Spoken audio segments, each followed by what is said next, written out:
ఒక రాజకీయ నీతిజ్ఞుడు ప్రణబ్ ముఖర్జీ గారిని దేశానికి రాష్ట్రపతిగా శ్రీమతి సోనియా గాంధీ, శ్రీ రాహుల్ గాంధీ గారు అవకాశాన్ని కల్పించి ప్రపంచ ఆర్థిక వ్యవస్థలో మూడవ బలమైన ఆర్థిక వ్యవస్థగా భారతదేశం అవతరించడానికి గొప్ప నాయకత్వాన్ని గాంధీ కుటుంబం అందించారు.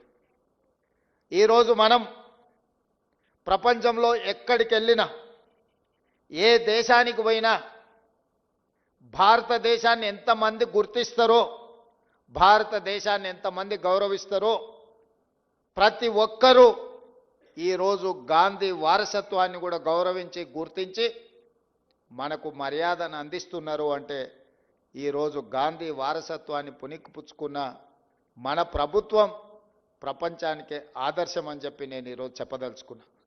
మిత్రులారా, ఆ వారసత్వాన్ని కొనసాగిస్తున్న మన నాయకుడు రాహుల్ గాంధీ గారు కన్యాకుమారి నుంచి కశ్మీర్ వరకు 150 రోజులు 4000 కిలోమీటర్లు మండు టెండల్లో, మంచు కొండల్లో, తండాలలో, గూడాలలో, మారుమూల పల్లెలో దళితులను, గిరిజనులను, ఆదివాసీలను, బలహీన వర్గాల గుండె తట్టుతూ కృష్ణానది తెలతెలవారుతుండగా సూర్యోదయం సమయాన కర్ణాటక రాష్ట్రం నుంచే తెలంగాణ రాష్ట్రంలో కృష్ణానదిని దాటుకొని మనకొక మాట ఇవ్వడం జరిగింది.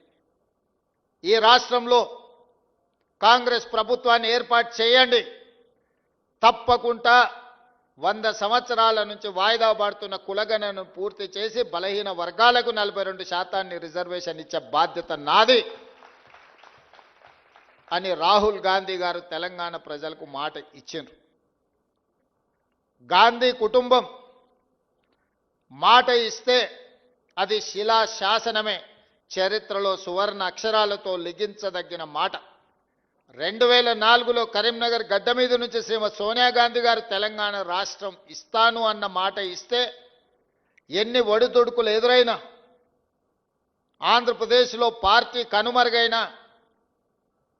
తెలంగాణలో పార్టీకి చాలా ఇబ్బందికరమైన పరిస్థితులు వచ్చినా, కేంద్రంలో అధికారం కోల్పోయినా ఇచ్చిన మాట నిలబెట్టుకున్న ధీర వనిత శ్రీమతి సోనియా గాంధీ గారు తెలంగాణ రాష్ట్రాన్ని ఇచ్చిండ్రు.